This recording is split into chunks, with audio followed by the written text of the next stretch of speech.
সুপ্রিয় দর্শক, বয়ানের আজকের পর্বে আমাদের সাথে উপস্থিত আছেন আহ, ইউনিভার্সিটি অফ নিউ মেক্সিকোতে পিএইচডি তে অধ্যয়নরত Mahbub Masum. At the same time Mahbub মাসুমের আরো একটি পরিচয়, মাহবুব মাসুম সাবেক সভাপতি Dhaka university debating society, former president Dhaka university debating society. Mahbub মাসুমকে অসংখ্য ধন্যবাদ আজকে বয়ানের এই পর্বে আমাদের সাথে জয়েন করার জন্য। আপনাকে অসংখ্য ধন্যবাদ। পাশাপাশি বয়ানের দর্শকদেরকেও আন্তরিক অভিবাদন এবং শুভেচ্ছা। আহ, আমি মাহবুব মাসুমের কাছে আসলে প্রথম যে কোশ্চেনটা করব সেটা হচ্ছে জুলাই অভ্যুত্থান নিয়ে, যে একজন রাষ্ট্রবিজ্ঞানের ছাত্র, এট দ্য সেম টাইম যখন আন্দোলন হচ্ছিল ঢাকা বিশ্ববিদ্যালয়ে, যখন আন্দোলনটি সূচনা হয়েছে তখন মাহবুব মাসুম ঢাকা বিশ্ববিদ্যালয়ে ছিলেন এবং বিশ্ববিদ্যালয় এরিয়াতেই ছিলেন। তো সেই জায়গা থেকে জুলাই অভ্যুত্থানকে মাহবুব মাসুম আপনি কিভাবে দেখেন? আহ, আমার কাছে মনে হয় যে জুলাই অভ্যুত্থানের আহ, জায়গাগুলো যেগুলো হচ্ছে নিশ্চিতভাবে আমাদের একটা গণতান্ত্রিক আকাঙ্ক্ষার জায়গা তো নিশ্চিতভাবেই ছিল। পাশাপাশি হচ্ছে আহ, রাষ্ট্রীয় যে বৈষম্যের জায়গাটা সেটা থেকে শুরু হয়েছিল, পরবর্তীতে সেটা গণতান্ত্রিক আকাঙ্ক্ষায় রূপ নেয়। তো সেই জায়গা থেকে যারা নেতৃত্ব দিয়েছেন এবং যারা এই আন্দোলনে অংশগ্রহণ করেছেন, তাদের প্রত্যেকেরই মুক্তির যে আকাঙ্ক্ষাটা সেটাই আমার কাছে সবচেয়ে বেশি প্রকাশ্য বা সবচেয়ে বেশি আন্দোলিত করেছে। সো আমি চেষ্টা করেছি মানে একেবারে শুরু থেকে আন্দোলনে থাকার জন্য। শুরুতে যখন এটা একেবারে কোটা আন্দোলন বা কোটা সংস্কার আন্দোলনের জায়গাটা ছিল তখনও প্রায় প্রতিদিনই গিয়েছি। পরবর্তীতে আহ, ঢাকা ইউনিভার্সিটিতে 15ই জুলাইয়ের যে ঘটনাটা ঘটলো সেদিনও আহ, আহ, আন্দোলনের একেবারে মানে একেবারেই প্রত্যক্ষদর্শী একজন ছিলাম। আর তারপরের আন্দোলনগুলোতে, তারপরের দিনগুলোতে 18ই জুলাই পর্যন্ত আহ, ঢাকাতেই ছিলাম, তারপরে এলাকাতে মুভ করি। এই আর কি। সো রাষ্ট্রবিজ্ঞানের ছাত্র হিসেবে যেটা মানে আমার কাছে যে জায়গাটা স্ট্রাইকিং মনে হচ্ছে সেটা হচ্ছে যে এখানে লিডারশিপের ধরনটা। লিডারশিপের ধরনটা দেখুন, আমাদের গত 10 বছর বা 15 বছর ধরে আমরা হচ্ছে একটা আহ, এই যে সিস্টেমটা, এই সিস্টেমটার এগেনস্টে আমাদের পলিটিক্যাল পার্টিস গুলা আন্দোলন করতেছে। এবং আহ, বিভিন্ন সময় বিভিন্নভাবে হচ্ছে আন্দোলন হয়েছে। এবং আন্দোলনের পরে যে প্রশ্নটা সবচেয়ে বেশি উঠেছে সেটা হচ্ছে যে এই ধরনের আন্দোলনগুলোর লিডারশিপ কেন পলিটিক্যাল পার্টিস গুলার ক্ষেত্রে ছিল না, বা এই আন্দোলনটা মানে কেন আমাদের হচ্ছে 10 বছর বা 15 বছর অপেক্ষা করতে হলো আমাদের পলিটিক্যাল পার্টিগুলা এই ঘটনাটা কেন আরো মানে যখন প্রথম ইলেকশনটা, 14 ইলেকশনটা যখন হচ্ছে ম্যানিপুলেটেড হয়েছে তখনই কেন করতে পারেনি।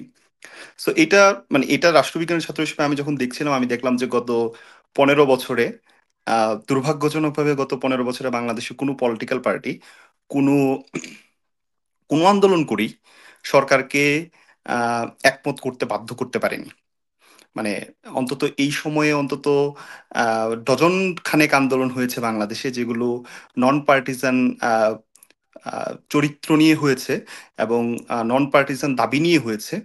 এবং সে আন্দোলনগুলোতে সরকার হচ্ছে আন্দোলনকারীদের সাথে মানে আংশিক বা পুরোপুরি দাবি পূরণ করতে বাধ্য হয়েছে। কিন্তু পলিটিক্যাল পার্টিগুলোর ক্ষেত্রে এই সফলতাটুকু নেই, একটা আন্দোলনেও নেই। সো এইটার একটা কারণ হতে পারে যে পলিটিক্যাল পার্টিগুলো আসলে রাজনীতিটা ক্ষমতা কেন্দ্রিক ছিল এবং পাবলিকের যে ডিমান্ড, যেখানে আসলে সরকারকে নেগোসিয়েশনে বাধ্য করা যায়, সেই জায়গাগুলোতে যেতে চান নাই। আরেকটা বিষয় হচ্ছে হ্যাঁ হয়তো সরকার নন পার্টিজান আন্দোলনগুলোকে সফটলি ডিল করেছে, পলিটিক্যাল পার্টির আন্দোলনগুলোকে হচ্ছে স্ট্রিক্টলি ডিল করেছে। তো এই দুইটা প্রেক্ষাপটের যেই সংমিশ্রণ সেটা হয়তো আমরা জুলাই আন্দোলনের ক্ষেত্রে দেখি, এবং এই কারণে হয়তো জুলাই আন্দোলনের নেতৃত্ব পলিটিক্যাল পার্টিগুলোর ক্ষেত্রে আসেনি। এইটা কি আহ, অবশ্যই আমি একমত। এই এই যে আইডিয়া যেটা হচ্ছে যে কেন নন পার্টিসান একটা চিন্তা থেকে এবং মানুষজনের পার্টিসিপেশন অনেক বেশি ছিল এখানে, এবং স্বতঃস্ফূর্ত যে একটা পার্টিসিপেশন ছিল।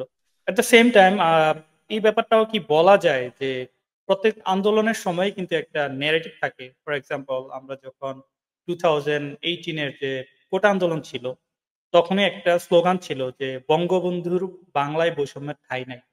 অর্থাৎ তখনও যারা আন্দোলন করত তারা কিন্তু একটা সেফ পজিশন নিয়ে নিত, যে whatever they are doing they are like not against Bangabandhu or আমরা যেটাকে পরবর্তীতে মুজিববাদ হিসেবে অভ্যুত্থান পরবর্তী সময়ে সবাই এটাকে ডিফাইন করছে, যে ওই জায়গাটাকে কিন্তু কেউ অ্যাটাক করতে পারে নাই। কিন্তু 24-এর যে জুলাই বা অগাস্টের যে অভ্যুত্থান হলো সেখানে কিন্তু আমরা দেখলাম যে মূল যে শক্তিগুলো ছিল আওয়ামী লীগের রাজনীতির, যে 71কে কেন্দ্র করে যে রাজনীতি করা, কাউকে রাজাকার ট্যাগ দেয়া বা ব্লেম দেয়া, সেই জায়গাটাকে দেখলাম যে ওরা খুব স্ট্রংলি অ্যাটাক করেছে।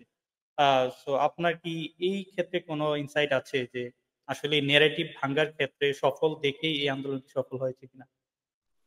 আমার কাছে মনে হয় এই জায়গাটা মানে এই পরিবর্তনটা হয়েছে 15 জুলাইয়ের পরে। বিশেষ করে 15 জুলাই ঢাকা ইউনিভার্সিটিতে যে ঘটনাটা ঘটেছে, আহ, ঢাকা বিশ্ববিদ্যালয়ে ছাত্রলীগ এবং হচ্ছে মানে ছাত্রলীগের বিভিন্ন অঙ্গ সংগঠন, বিশ্ববিদ্যালয় এবং মহানগরের যারা বিশেষ করে বিশ্ববিদ্যালয়ের শিক্ষার্থীদের উপর যে নিপীড়ন, নির্যাতন এবং হচ্ছে কি বলবো এটাকে, এবং আমাদের নারী শিক্ষার্থীদের উপর যে ধরনের হয়রানি এবং জুলুম করেছেন, সেটার পরে আসলে এই নেগেটিভ গুলো ভেঙে যাওয়া শুরু হয়। এটা একটা দিক। আরেকটা দিক হচ্ছে যে আহ, মানে ডেফিনেটলি 18-র পরের কনসিকুয়েন্সের সাথে আমাদের একটা মগজ ধুলাইয়ের সম্পর্ক তো নিশ্চিতভাবেই ছিল। যেটা আসলে আমাদের এখন আমরা যখন হচ্ছে একটু ইতিহাসের কখনো যদি হচ্ছে ইতিহাসের একটু ভিন্ন ঘটনা নিয়ে একটু কথা বলা শুরু করি, সেটা 70-এর নির্বাচন হোক বা হচ্ছে আপনার অন্য কোনো নির্বাচন হোক বা অন্য কোনো ঘটনা হোক, সো তখন হচ্ছে এই জিনিসগুলোতে মানুষজনের টলারেন্স খুব একটা দেখা যায় না। সো আমার কাছে মনে হয় যে এই আন্দোলনটার ন্যারেটিভটা যেটা চেঞ্জ হয়েছে, সেটার একটা বড় অংশ নিশ্চিতভাবে যারা হচ্ছে ন্যারেটিভের গ্রাহক ছিলেন, তারা যখন হচ্ছে অ্যাটাক্ট হয়েছেন, তখন তাদের কাছে মনে হয়েছে যে ওকে, এটা আসলে জাস্ট একটা weapon to stabilise the power. এবং আমার কাছে যে জিনিসটা এটার ক্ষেত্রে গুরুত্বপূর্ণ বিষয় মনে হয়, সেটা হচ্ছে যে 18-র আন্দোলনের সময়ও মুজিববাদের চর্চাটা ছিল, কিন্তু 24-এর আন্দোলনের সময় মুজিববাদের চর্চাটা ছিল না। তার একটা বড় কারণ হচ্ছে আওয়ামী লীগ যে 15 বছর ক্ষমতাতে টিকে ছিল, সাধারণত মানে কর্তৃত্ববাদী এই ধরনের শাসকরা হচ্ছে দুইটা বিষয়ের উপর টিকে থাকে, একটা হচ্ছে ইকোনমি আর একটা হচ্ছে সোশ্যাল জাস্টিস, বা হচ্ছে আপনার জুডিশিয়াল ইন্ডিপেন্ডেন্সের জায়গাগুলো থেকে, মানে আপনি আদালতে গেলে একটা ন্যায় বিচার পাবেন, এরকম একটা ধারণা, এই দুইটা ধারণা প্রিচ করে হচ্ছে এই ধরনের কর্তৃত্ববাদী শাসকরা টিকে থাকে। আহ আওয়ামী লীগের ক্ষেত্রে 18-তে এই দুইটা ফ্যাক্টরি ছিল, কিন্তু একটু ভিন্নভাবে ভিন্নভাবে ছিল। তাদের ডেফিনেটলি ইকোনমি ভালো ফাংশন করতেছিল। দ্বিতীয়টা হচ্ছে জাস্টিসের ধারণাটা আওয়ামী লীগ প্রতিষ্ঠা করেছিল পিএসসির মাধ্যমে। সো আমাদের যাদের হচ্ছে আমরা যারা ইয়ত এই যে ছিলাম, বা হচ্ছে আপনার রাজনীতির কেন্দ্রবিন্দুতে যে জায়গাগুলো ছিল, তাদের সাথে আসলে এই জায়গাটার খুব ভালো সম্পর্ক, এবং ওপিনিয়ন ম্যানুফ্যাকচারিং অনেকের ক্ষেত্রে হচ্ছে অনেক ধরনের বক্তব্য থাকলেও সেটা হচ্ছে যাতে রাষ্ট্রের চোখে বা দলীয় চোখে দোষী না হয়, সে কারণটা তৈরি করেছে। কারণ মানুষজনের কাছে মনে হতো যে পিএসসিতে ফেয়ার নিয়োগ হয়। সো 18-24-এর যখন আন্দোলনটা হলো, 15 জুলাই সপ্তাহখানেক আগে কিন্তু আমাদের মানে একটা টিভি রিপোর্ট বের হয়েছে, যেখানে দেখানো হলো যে পিএসসি তো আসলে নিয়োগে দুর্নীতি হয়। সো মানুষজন মানুষজনের 24-এর আন্দোলনের সময় অর্থনীতিটা তো ছিল না, কারণ অর্থনীতি কোভিড এর পর থেকে হচ্ছে আহ, একটা একটা ডিস্টেবল সিচুয়েশনের মধ্যে ছিল, এবং রাষ্ট্রীয় লুটপাট করতে করতে তো আর আসলে খুব বেশি কিছু বাকি ছিল না, ব্যাংকগুলো ফাঁকা হয়ে গিয়েছিল, রাষ্ট্রের কোষাগারে তেমন কিছু নাই। এবং আপনার আহ, উম, সরকারি মদদে অলিগার্কদের একটা আহ, মানে স্টেট অফ অ্যানার্কি চলছিল। সো সেটা তো ছিল, ইকোনমিতে তো মানে ব্যাংক ফাইন্যান্সিয়াল স্ট্রাকচার একটা অ্যানার্কি তো ছিলই। আর এই যে অপিনিয়ন প্রডিউসের যে জাস্টিসের যে ধারণাটা ছিল, যেটা পিএসসির মাধ্যমে তৈরি হতো, 24-এর আন্দোলনের আগে এটা ধ্বংস হয়ে যায়, বা এটা আপনার হচ্ছে আহ, আহ, কি বলে, এটা নষ্ট হয়ে যায়। সো ওই ঘটনাটা যখন হয়েছে, আহ, যে পিএসসি তে দুর্নীতির যে রিপোর্টটা সেটা যখন বের হয়েছে, অনেকেই ক্ষেত্রে বলতে চাইছেন যে এটা আসলে আন্দোলনের মোড় ঘুরিয়ে দেওয়া, বা হচ্ছে আন্দোলনের মনোযোগ ভিন্ন দিকে নিয়ে যাওয়ার জন্য প্রক্রিয়াটা। কিন্তু আমার কাছে মনে হয় যে এটা ডেফিনেটলি ওরকম কিছু ছিল না। আওয়ামী লীগের 15 বছরের শাসনের সবচেয়ে খারাপ রাত ছিল এটা, এবং আওয়ামী লীগের জন্য সবচেয়ে খারাপ রাত ছিল এটা। এবং ওই রিপোর্টটা বের না হলে আহ আমার কাছে মনে হয় যে আন্দোলনের গতি প্রকৃতি হয়তো ভিন্ন দিকেও যেতে পারত। মানে নিশ্চিতভাবে এটা খুব বেশি ডিটারমাইনার হয়েছে এরকমটা আমি বলবো না, কিন্তু আমার কাছে এই জিনিসটা সিগনিফিকেন্ট মনে হয়েছে। হয়তো আন্দোলনকারী যারা ছিলেন তারা এটার সাথে এগ্রি নাও করতে পারেন, বা মানে নেতৃত্ব এবং আন্দোলনের অংশগ্রহণকারী যারা আছেন তারা এটার সাথে এগ্রি নাও করতে পারেন। রাষ্ট্রবিজ্ঞানের ছাত্র হিসেবে আমার কাছে এটা গুরুত্বপূর্ণ মনে হয়েছে আর কি। আমার কাছেও ব্যাপারটা, আমি কখনো এভাবে ভেবে দেখি নাই যে প্রশ্ন ফাঁসের যে ব্যাপারটা, এবং আমরা জানি যে পিএসসির প্রতি আমাদের একটা অন্ধ বিশ্বাস ছিল যে যাই হোক না কেন পিএসসি তে কখনো দুর্নীতি হয় না। বাট যখন আমরা দেখলাম পিএসসির মতো জায়গা থেকে প্রশ্ন ফাঁস হলো, এবং সেটাকে আপনি যেভাবে আন্দোলনের সাথে কানেক্ট করলেন, আমার কাছে ডেফিনেটলি এটা খুবই ইন্টারেস্টিং লেগেছে, এবং এটা অবশ্যই যৌক্তিকতা আছে। আহ এরপরে যেটা আমরা আন্দোলন আমাদের আলোচনা যেখান থেকে শুরু হলো যে আসলে অন্যান্য দলগুলো ওরা কখনো জনগণকে ওইভাবে সম্পৃক্ত করতে পারে নাই, অথবা বাংলাদেশে পরিবর্তন নিয়ে আসার ক্ষেত্রে আহ উম, রাজনৈতিক যে পরিবর্তন সেক্ষেত্রে ওরা বরাবরই ব্যর্থ হয়েছে। আমরা বিগত সময়গুলিতে দেখেছি, গত 15 বছরে এই বা 16 বছরে স্বৈরাচারী বা হচ্ছে যে ফেসিজমের একটা কালচার ছিল, সেই কালচারকে ওরা ভাঙতে পারে। সেক্ষেত্রে আমরা কি এটা বলতে পারি যে এক্সিস্টিং যে রাজনৈতিক দলগুলো আছে এরা আসলে মানুষজনকে অ্যাট্রাক্ট করতে পারছে না? এটা কি একটা কারণ? বা আমরা আরো পরবর্তীতে যাব যে সেক্ষেত্রে এদের গণতন্ত্রের যে নিজস্ব যে অভ্যন্তরীণ যে গণতন্ত্রের যে সমস্যাটা, যে প্রত্যেকটা দলের মধ্যে গণতন্ত্রের সমস্যা, বা সেখানে যে ডাইনেস্টিক রুল আছে সেটা কি আদৌ মানুষজনকে খুব হাইলি টাচ করতে পারছে কিনা বা এদেরকে এঙ্গেজ করতে পারছে কিনা?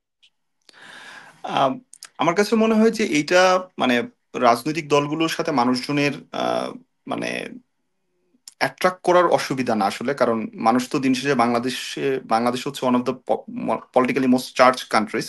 প্রত্যেকেরই আসলে একটা ওপিনিয়ন আছে, পলিটিক্যাল ওপিনিয়ন আছে, এবং প্রত্যেক বিষয়ে পক্ষে বা বিপক্ষে অবস্থান আছে। সো রাজনৈতিক দলগুলোর সাথে মানুষ সংযুক্ত হচ্ছে, কিন্তু মানুষ রাজনৈতিক দলগুলোকে হয়তো মানে রাজনৈতিক দলগুলো আম, যে ফ্যাক্টর ফর চেঞ্জ বা ড্রাইভার ফর চেঞ্জ সেটা হয়ে উঠতে পারে নাই। এবং নিশ্চিতভাবেই হচ্ছে আপনার রাজনৈতিক দলগুলোর প্রতি মানে আমার অন্তত টেক যেটা আর কি, সেটা হচ্ছে রাজনৈতিক দলগুলোর প্রতি মানুষের বিশ্বাসের একটা ঘাটতির জায়গা আছে। সেটা মানে মানুষ রাজনৈতিক দলকে বিশ্বাস করে না সেভাবে, সেটার একটা মানে বিশ্বাস এবং অবিশ্বাসের একটা ভিন্ন পর্দা আছে। কিন্তু আমার কাছে মনে হয় যে এটার প্রথম ধাপটা হচ্ছে রাজনৈতিক দলগুলো আসলে নিজে মানে আরেকটা রাজনৈতিক দলকে বিশ্বাস করে না। আহ, রাজনৈতিক দলগুলো যদি বিশ্বাস করতো তাহলে বাংলাদেশে নিশ্চিতভাবে তত্ত্বাবধায়ক সরকার ব্যবস্থার মতো একটা সিস্টেম আসতো না। এবং একজন আরেকজনের প্রতি ন্যূনতম বিশ্বাসটুকু নেই, এবং হুইচ ইজ রিয়েলি ট্রু, কারণ বাংলাদেশে আসলে ক্ষমতায় থাকা এবং না থাকার মধ্যে পার্থক্য অনেক বেশি। ক্ষমতায় থাকলে আপনার কাছে মনে হবে যে বাংলাদেশ প্যারাডাইস, না হলে হচ্ছে ক্ষমতায় যেদিন থেকে আপনি বের হয়ে যাচ্ছেন সেদিনই হচ্ছে বাংলাদেশ আপনার জন্য দুযোগ হয়ে যাচ্ছে। তো এই পার্থক্যটার জন্য আসলে মানুষ মানে পলিটিক্যাল পার্টিস গুলা হচ্ছে ধরেন আপনার বিভিন্ন ধরনের আহ মানে কি বলবো এটারে, আহ, মানে মেকানিজম যেটা হচ্ছে যে ট্রান্সপারেন্ট ওয়েতে হওয়া উচিত না সেই ধরনের কাজের সাথে যুক্ত হয়।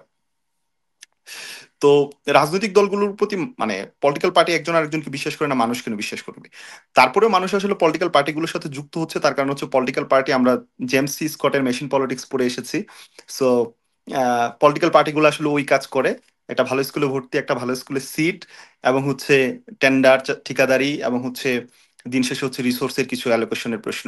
কিন্তু নিশ্চিতভাবে এটার সাথে হচ্ছে আইডিওলজিক্যাল যেই প্রশ্ন সেটার আমি আহ, সংযোগ হয়তো আগে ছিল, এখন কতটুকু আছে সেটার। জি ভাই, sure.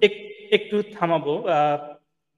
জেমস স্কটের যে মেশিন পলিটিক্স এটা আমার খুবই পছন্দের একটা আইডিয়া টপিক, এবং আমি আজকে এটাকে কেন্দ্র করে আমি কয়েকটা প্রশ্ন করেছি কিন্তু আমার দর্শকদের জন্য, ওরা তো মেশিন পলিটিক্সটা জানে না, বা Sure. বাংলাদেশে যে মেশিন পলিটিক্সের যে আইডিয়াটা জেমস স্কট যেটাকে আর্টিকুলেট করেছে, মেশিন পলিটিক্সটা আসলে কি এবং বাংলাদেশে এটা কিভাবে প্রাসঙ্গিক? আচ্ছা, মেশিন পলিটিক্স আসলে আমরা বাংলাদেশ সব জায়গাতেই দেখি। মানে এটা হচ্ছে 1952 সালে বা 1900 মানে 1950s এর দিকে জেমস সি স্কট একটা আর্টিকেল লিখলেন। সেখানে আসলে দেখাইলেন যে মানে যে রিসোর্স, সেই রিসোর্সটা আসলে যেভাবে স্টেট বিতরণ করার কথা সেভাবে বিতরণ হচ্ছে না। মানুষ হচ্ছে বিভিন্ন আইডেন্টিটি বা হচ্ছে ভোটার প্রেফারেন্সের কারণে হচ্ছে স্টেটের রিসোর্স ভিন্নভাবে বন্টনিত হচ্ছে এবং নিজের মানুষের কাছে যাচ্ছে। এবং আহ, মানে যে ব্যক্তি আসলে ভোটার, সে আহ, কারো কম্পিটেন্স দেখতেছে না, বরঞ্চ যে আসলে তাকে রিসোর্স দিতেছে তাকে ভোট দিচ্ছে। এবং এইটার আসলে কিছু এক্সটেনশন ফর্ম আছে, মানে স্টেটের রিসোর্স তো আসতেছে সেটা তো একটা দিক, এর এর বাইরে হচ্ছে আপনার এক্সটেন্সিভ ফর্ম গুলো হচ্ছে যে আপনার আহ, আপনার আপনার একটা বাচ্চাকে স্কুলে ভর্তি করবেন। সো আপনি হয়তো একটা পলিটিক্যাল পার্টির সাথে অ্যালাইন্ড একটা স্কুল আছে, তো সে ওইখানে আপনাকে একটা রিসোর্সের ব্যবস্থা করে দিল। হাসপাতালের ক্ষেত্রে একই প্রশ্ন। আহ, বা হচ্ছে অন্য ধরনের রিসোর্স আপনার প্রয়োজন, অন্য কোনো রিসোর্স প্রয়োজন, সেটা আপনাকে ব্যবস্থা করে দিল। মানে এটা হচ্ছে আপনার, এবং এটা আসলে জেনারেশন টু জেনারেশন ক্যারি করে যায়। সো একটা ফ্যামিলি হয়তো আপনাকে এভাবে রিসোর্স অ্যালোকেট করছে, এবং হচ্ছে সেই রিসোর্সটার আপনার আপনার জেনারেশন পেয়েছে, পরবর্তী জেনারেশনও পাবে, বা এভাবেই আসলে প্যাট্রন ক্লায়েন্ট যে রিলেশনটা সেটা ওয়ার্কআউট করে। আমার মনে হয় যে আপনি যদি এটার সাথে কিছু অ্যাড করতে চান। না, অবশ্যই এক্স্যাক্টলি এটাই। এবং আহ, এখানে আসলে বেশি কিছু অ্যাড করার নাই। আমি জাস্ট একটা একটা এক্সট্রা পয়েন্ট এড করবো, সেটা হচ্ছে ল এনফোর্সমেন্টের ক্ষেত্রে জেমস স্কট খুব ভালো মতো দেখিয়েছে যে যখন আমার দলীয় কোনো ব্যক্তি থাকে তার প্রতি লকে আমি একভাবে এনফোর্স করি, এবং যখন অর্থাৎ সে ওই যে প্যাট্রোনেজ করার একটা ওয়ে হচ্ছে ল, এবং এটা হচ্ছে সে যেটা বলেছে যে ডেভেলপিং কান্ট্রিগুলোতে এই প্র্যাকটিসটা বেশি হয়। এবং সে অবশ্যই সে উন্নত বিশ্বের দিকেও উন্নত বিশ্বের সাথে এটাকে কানেক্ট করেছে যে সেখানেও যে যখন ল এনফোর্সের ক্ষেত্রে আমরা চিন্তা করি তখন সেখানে একটা বায়াসনেস কাজ করে। যখন আমার দলীয় কোনো কর্মী থাকে তাকে আমরা কোনো একটা ছাড় দিচ্ছি, Sure. একই জায়গায় যদি কোনো বিরোধী দল থাকে বা বিরোধী দলের কোনো ব্যক্তি থাকে বা যে হচ্ছে আমার দলের না, যাকে আমি একজন ক্লায়েন্ট হিসেবে বিবেচনা করি না, তার ক্ষেত্রে হচ্ছে লটা স্ট্রিক্টলি এনফোর্স করা হয়। তো এটা হচ্ছে জাস্ট আমি একটা অংশ যেটা আমার মাথায় মনে মনে আছে, এটা আমি অ্যাড করলাম। আহ, যেহেতু মেশিন পলিটিক্স এর যে ব্যাপারটা আসছে, আমরা সেটাকে কি আমরা সামহাও জুলাই অভ্যুত্থানের যে 9 দফা একটা দাবি ছিল, গুরুত্বপূর্ণ দাবি, এবং যেটাই মূলত আন্দোলনটাকে পরবর্তীতে 1 দফা পরিণত করে, সেখান থেকে সপ্তম যে দফাটা ছিল যে লেজুর ভিত্তিক ছাত্র রাজনীতি চলবে না এবং কোনো ক্যাম্পাসেই এই টাইপের ছাত্র রাজনীতি চলবে না, কিন্তু আমরা অভ্যুত্থান পরবর্তী সময়ে দেখলাম যে এটার ইমপ্লিমেন্টেশনে কোনো রাজনৈতিক শক্তির কোনো সদিচ্ছা আমরা দেখতে পাচ্ছি না। এটাকে কি সামহাও কানেক্ট করা যায়? ডেফিনেটলি, মানে ফাংশনটা এভাবে কাজ করে। কিন্তু আমার কাছে এই জিনিসটা নিয়ে আমার নিজেরও কিছু ছোটখাটো কিছু অবজারভেশন আছে যেটা আমি অ্যাড করতে চাই। মানে আমরা একটু আগে হচ্ছে পলিটিক্যাল পার্টির প্রতি মানুষের বিশ্বাসের জায়গাটা নিয়ে কথা বলছিলাম। সো মানুষ যে পলিটিক্যাল পার্টি নিয়ে মানে মানুষ যে পলিটিক্যাল পার্টি গুলাকে কেন মানে যে ট্রান্সপারেন্সির জায়গা থেকে বিলিভ করে না, তার একটা বড় উদাহরণ হইতে পারে এই জায়গাটা। ধরেন আপনি, মানে আমি আমি যখন ফার্স্ট ইয়ারে ছিলাম তখন তো আপনি ইউনিভার্সিটিতে ফোর্থ ইয়ারে পড়েন। আমি একটা উপদেশের জন্য আপনার কাছে গেলে আপনি নিশ্চিতভাবে বলতেন না, কখনোই বলতেন না যে তুমি রাজনীতি করো, ঠিক আছে? তো বা হচ্ছে রাজনীতির সাথে যুক্ত হবা, পলিটিক্সে এত এত সময় দাও, এবং এইটাই হচ্ছে স্ট্যান্ডার্ড সবচেয়ে ভালো অ্যাডভাইস, তাই না? এখন যখন প্রেক্ষাপটে বা বিগত ডেফিনেটলি, প্রেক্ষাপটে, হ্যাঁ। ডেফিনেটলি। সো রাজনৈতিকভাবে নিশ্চিতভাবে মানে সচেতন হওয়ার, রাজনীতিকে জানার, রাজনীতিকে বোঝার আরো হাজারো উপায় আছে। সো রাজনৈতিক দলগুলো যেটা করতেছে সেটা হচ্ছে যে এই যে একটা তুমি রাজনীতি করো, এই উপদেশটা তো সবচেয়ে খারাপ উপদেশগুলোর একটা, সেটা নিশ্চিতভাবে দিতেছে। এবং দেওয়ার পরে কি করতেছে, তোমার স্টুডেন্টশিপ শেষ, তারপর আরো 20 বছর তুমি এটার সাথে যুক্ত থাকো, এটার পেছনে তুমি কাজ করো। এটার পিছনে হচ্ছে মানে এটার পিছনে তুমি সময় দিয়ে একদিন সভাপতি হও, এবং হচ্ছে 2জন প্রেসিডেন্ট সেক্রেটারি হবে, বাকি সবার জীবন কিন্তু শেষ। সো এটার পেছনে ঘুরতে ঘুরতে এখন একটা পলিটিক্যাল পার্টি হচ্ছে আপনার ধরেন মানব সম্পদ উন্নয়নের কথা বলে, আহ, একটা পলিটিক্যাল পার্টি হয়তো আপনার ইফিসিয়েন্সির কথা বলে, একটা পলিটিক্যাল পার্টি আধুনিক শিক্ষার কথা বলে, বলে সে হচ্ছে ছাত্র রাজনীতির প্রশ্ন যখন আসে তখন বলে যে না, ছাত্র রাজনীতি যেভাবে আছে ওভাবে থাকবে। তো পলিটিক্যাল পার্টিগুলোকে মানুষ যখন এই দুইটা জিনিসের মধ্যে আপনি যখন মানে কোরিলেট করবেন, আপনি তো নিজেই মনে হবে যে ভাই এই জায়গায় এই কথা বলতেছে, এই জায়গায় এই কথা বলতেছে কেন, তাই না? মানে আপনি একজনের মানে, এবং আরেকটা অসুবিধার জায়গা যেটা হচ্ছে যে ধরেন মানুষজন মানে শিক্ষার্থীরা মানে মানুষজন যে পলিটিক্যাল পার্টিগুলোকে বিশ্বাস করে না, সেটার একটা বড় জায়গা হচ্ছে ধরেন শিক্ষার্থীরা বিশ্ববিদ্যালয়ে লেজুর ভিত্তিক ছাত্র রাজনীতি চাচ্ছে না। তার কারণ ডেফিনেটলি যে তাদের কার্যক্রম তাদের জন্য প্রশংসিত না, এবং ভবিষ্যতে যেই আহ, নিপীড়নের মধ্য দিয়ে আমাদের আমি তো গত 6-7 বছর হলে ছিলাম, তো 6-7 বছর আমাদের যেতে হয়েছে, বা গত 15 বছর 20 বছর যেতে হয়েছে, সেই পরিস্থিতি ফিরে আসবে না। এই কমিটমেন্ট পলিটিক্যাল পার্টিগুলো দিচ্ছে, মানুষজন এটা বিশ্বাস করতেছে না। তো এই যে বিশ্বাস করতেছে না, এটার একটা কারণ হচ্ছে আপনি নিজের মানুষের জন্য নিজের মানুষকে আপনি প্রোটেক্ট করতেছেন না। নিজের মানুষের জীবনের সবচেয়ে সুন্দর যে সময়গুলো, সেটা হচ্ছে আপনি তাকে হচ্ছে আহ, আহ, মানে সবচেয়ে ইনএফিশিয়েন্ট যে কাজ, সেগুলোতে নিয়োজিত রাখতেছেন। নিয়োজিত রেখে তারপর হচ্ছে আপনি তাকে আহ, কোনো সময় হয়তো 2জনকে প্রেসিডেন্ট সেক্রেটারি বানাচ্ছেন। সো আপনার নিজের মানুষের প্রতি, কোর মানুষের প্রতি আপনি এই বিহেভ করতেছেন। সো যে হচ্ছে আপনার এই কোর বলয়ে নাই, তার প্রতি আপনি কি করবেন? তার চেয়ে ভালো কিছু করবেন সেটা তো আসলে আপনি মানে অন্য কেউ প্রত্যাশা করে না, আমি অন্তত প্রত্যাশা করি না। একজন স্টুডেন্ট যদি প্রত্যাশা করে তাহলে তার গুডউইলকে আমি প্রশংসা করি, কিন্তু সাধারণভাবে রেশনাল চিন্তায় তো প্রত্যাশা করার কথা না। সো যে তার নিজের মানুষের প্রতি এরকম বিহেভ করতেছে একটা পলিটিক্যাল পার্টি, সে কেন হচ্ছে আরেকজনের প্রতি মানে যে হচ্ছে ওই পলিটিক্যাল পার্টির সাথে সরাসরি যুক্ত না, তার জন্য একটা ভালো কিছু কেন করবে? আমি কোনো কারণ খুঁজে পাইনি। না, চমৎকার, চমৎকার analysis। আহ যেটা আমি নয় দফা কেন্দ্রিক আরো একটা প্রশ্ন করব যে লেজুর বৃত্তি কি আদৌ বাংলাদেশে এটার লেজুর বৃত্তি বন্ধ অথবা লেজুর বৃত্তি বিহীন ক্যাম্পাস রাজনীতি কি আশা করা সম্ভব? আমার কাছে মনে হয় না। মানে আহ, নিশ্চিতভাবেই পলিটিক্যাল পার্টির সাথে যারা যুক্ত আছেন তারা এই মতামত পছন্দ করবেন না, কিন্তু আমার কাছে মনে হয় না। মানে কারো যদি হচ্ছে রাজনীতি করার প্রতি অনেক প্যাশন থাকে, সে যদি কোনো সংগঠনের সাথে যুক্ত হওয়ার কথা থাকে, তাহলে সেটা সে বিশ্ববিদ্যালয়ের বাইরে মানে বিশ্ববিদ্যালয়ের বাইরে যেই সংগঠনগুলো আছে সেগুলোর সাথে যুক্ত হতে পারে। এবং কারো যদি রাজনীতির প্রতি অত্যন্ত প্যাশন থাকে, মানে অত্যন্ত প্যাশন যদি থাকে যে সে মানে একদিন প্রাইম মিনিস্টার হবে, প্রাইম মিনিস্টার তো কোনোদিন হইতে পারবে না। প্রাইম মিনিস্টার হইলে আচ্ছা যাই হোক, পলিটিক্সের প্রতি এত প্যাশনের জায়গাটাকে মানে আরেকটু গ্লোরিফাই করা যেত। তো যদি থাকে তাহলে আমি মানে মানুষজনকে একটু বাংলাদেশের রাজনৈতিক দলগুলোর সংবিধান পড়তে বলবো। এবং প্রত্যেকটা রাজনৈতিক দলের সংবিধানে আপনি দেখবেন সদস্য হওয়ার ন্যূনতম বয়স 18 বছর। বিশ্ববিদ্যালয়ে আসার পরে প্রত্যেকের বয়স মোটামুটি 18 হয়ে যায়। তো 18 যখন হয়ে যায় আপনি মূল দলে জয়েন করেন। মানে আপনার যদি রাজনীতি করার এত ইচ্ছা থাকে, প্যাশন থাকে, আপনি শুরুই করেন মানে এক মূল দল থেকে। শাখা প্রশাখা দিয়ে শুরু করার দরকার নেই, শুরু থেকে শুরু করেন আপনার রাজনৈতিক এসপিরেশনকে সম্মান জানি। কিন্তু বিশ্ববিদ্যালয়ের জায়গা থেকে আমার কাছে মনে হয় না যে লেজুর ভিত্তিক ছাত্র রাজনীতি, এই যে ঠিকাদারি টেন্ডারবাজি।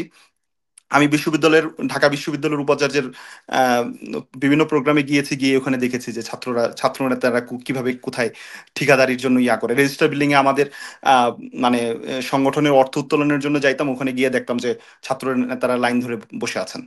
সো ওখানে আহ, মানে এবং বিশ্ববিদ্যালয়ে বিভিন্ন ধরনের জনশ্রুতি শুনতাম যে কে কোথায় কত পার্সেন্ট খাচ্ছেন। সো এগুলো থেকে বের হওয়া আমার কাছে মনে হয় না সম্ভব। না হলে হচ্ছে একজন ছাত্র নেতা সে হচ্ছে 20 বছর সময় দিচ্ছে একটা সংগঠনের প্রেসিডেন্ট সেক্রেটারি হওয়ার জন্য, কেন দিচ্ছে? মানুষ রেশনাল একটু, সে এখানে ধর্ম প্রচারের জন্য তার ইয়া করতেছে না, তাই না? এক নম্বর বিষয়। 2 নম্বর বিষয় হচ্ছে যে সে কোনো কিছু ইনকাম করতেছে না, কোনো প্রোডাক্ট মানে কোনো প্রডিউস ইয়ার সাথে যুক্ত না, সে ফাও খাবে না তো কি করবে? মানে কোনো কিছু তার ইনকাম নেই, সে কি করবে? ফাই তো খাবে। সো একজন সাধারণ শিক্ষার্থীর অধিকার সে হরণ করবে। এখন রাজনৈতিক দলগুলো যদি এরকম হয় যে তাদের খাবার দাবারের ব্যবস্থা করে বা ইয়া করে, সেটা কাপড় চোপড়ের ব্যবস্থা করে, সেটা ভিন্ন কথা, সেটা করলে তো ভালো।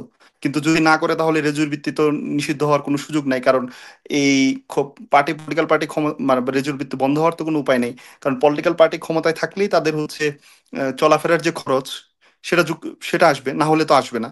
তো সেটা তো বন্ধ হওয়ার কোনো সুযোগ নেই। আর বাংলাদেশের যে এটা হচ্ছে প্রথম ধাপ, যে মানে ইমিডিয়েট অর্থনীতি। দ্বিতীয় ধাপ হচ্ছে যে আপনার রাজনীতিতে নিশ্চিতভাবে আসছে ভবিষ্যতে ভালো কিছু করার জন্য। তো শুরুতে যদি হচ্ছে শিক্ষার্থীদের অধিকারের পক্ষে কথা বলে আহ, পার্টির যে এস্টাবলিশমেন্ট সেটা চক্ষুশূল হয়ে যায়, আহ, ভবিষ্যতের রাজনীতি তো আর আগানোর কোনো সুযোগ নেই। তো লেজুর Exactly. ভিত্তির বাইরে বের হয়ে যাবে এটার সম্ভাবনা বাংলাদেশের রাজনৈতিক সংস্কৃতিতে অন্তত নাই। এবং একটা দীর্ঘ সময় হচ্ছে ছাত্রলীগের যে ক্যাম্পাসে যেই ধরনের সহিংসতা এবং নিপীড়ন চলেছে সেটার ব্যাপারে আহ, আহ, মানে বিভিন্ন রাজনৈতিক ভাষ্যকাররা বলেছেন যে মাথা ব্যথা হলে মাথা তো কেটে ফেলা তো সেটা সমাধান না, আপনার ওষুধ খেতে হবে। আমরা গত 15 বছরে সে ওষুধ পাইনি। তো আমরা জানি না আসলে সে ওষুধ কবে পাবো। কারণ আমরা তা জানি না যে আগামী একই রকম ব্যথা আবার দেখা দিবে কিনা অথবা দিচ্ছে কিনা, সে ব্যাপারটাও একটা কোশ্চেন থেকে যায়। আহ, এই জায়গায় আমি এই আলোচনায় আসলে দ্বিমত করার কোনো সুযোগ নাই। আমি যে বিশ্ববিদ্যালয়ে ছিলাম, আমার দেখা অভিজ্ঞতা, আমি সিমিলার অভিজ্ঞতা আমি দেখেছি। কিন্তু আহ, আমরা যে আলোচনাটা করছি সেই আলোচনাটা কি যারা আদর্শিক রাজনীতি করে এদের ক্ষেত্রে প্রাসঙ্গিক কিনা? আমি কি কোশ্চেনটা আবার করবো? ফর আমি এক্সাম্পল, প্রশ্ন ধরতে পেরেছি ভাই, আমি প্রশ্ন ধরতে পেরেছি। আহ, আদর্শিক রাজনীতি করতে চাইলে আহ, তাদের জন্য এটা ইনজাস্টিস হবে কিনা সেটা একটা মানে গুরুত্বপূর্ণ প্রশ্ন। কিন্তু আহ, মানে বিশ্ববিদ্যালয়ে আসার পর্যায়ে এসে মানে আদর্শিক রাজনীতি কেউ করতে চাইলে সেটার আহ, মানে আমার কাছে মনে হয় যে এটা খুব বেশি এটার মেকানিক্যাল কস্ট নাই আর কি। কারণ হচ্ছে ধরেন বিশ্ববিদ্যালয়ে ঢাকা ইউনিভার্সিটিতে প্রতি বছর 6,000 স্টুডেন্ট আসে। সে তার মধ্যে আদর্শিক রাজনীতি করতে কয়জন আসে? খুবই কম। আমার আমার কাছে মনে হয় না যে এটা 2 থেকে 3%। তো আমরা এমন কোনো সিস্টেম প্রডিউস করতে পারবো না যেখানে হচ্ছে শতভাগ মানুষ স্যাটিসফাইড থাকবে বা শতভাগ মানুষের প্রতি জাস্টিস হবে। আহ, কিন্তু আমার কাছে মনে হয় যে 18-19 বছর বয়সে এসে আহ, এই রেস্ট্রিকশনটার মধ্যে দিয়ে যাওয়ার সুযোগ মানে গেলে খুব বেশি ইনজাস্টিস হবে না। Exactly.